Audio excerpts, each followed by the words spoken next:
আসসালামু আলাইকুম ফ্রেন্ডস, কেমন আছেন সবাই? আশা করি সবাই ভালো আছেন। এই যে দেখেন, ঈগল পাখির বাচ্চার ছোট অবস্থায় পায়ের নখ কেমন বড় হয়। এটা যদি প্রাপ্তবয়স্ক হয় তাহলে এর চেয়ে আরও কয়েক গুণ শক্তিশালী হবে এর নখ। এখন এটার বয়স 1 মাসের বাচ্চা। হাতির পায়ের নখ দেখেন কতটুকু বড় হয়েছে।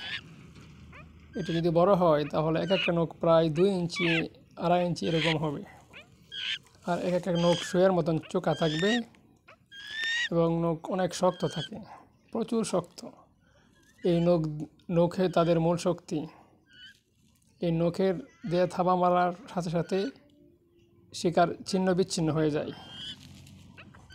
এই দেখেন, ছোট অবস্থায় নখের সাইজ অনেক বড়। এটা বড় হলে ইনশাল্লাহ দেখাবো কতটুকু বড় হয়। 2 ইঞ্চি হবে, একটু 2 ইঞ্চির কম না, আরও বেশি হবে।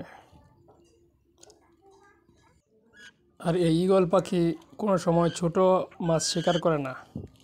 এরা সবসময় বড় বড় মাছ শিকার করে।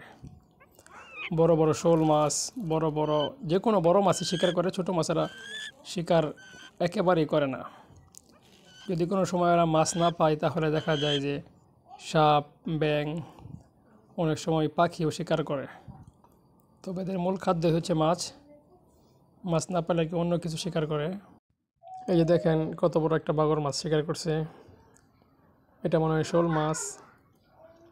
সবসময় বড় মাছই এরা বেশিরভাগ শিকার করে। ভিডিওটি ভালো লাগলে চ্যানেলটি সাবস্ক্রাইব করে পাশে থাকুন। সবাই ভালো থাকুন, সুস্থ থাকুন। আসসালামু আলাইকুম ওয়া রাহমাতুল্লাহ।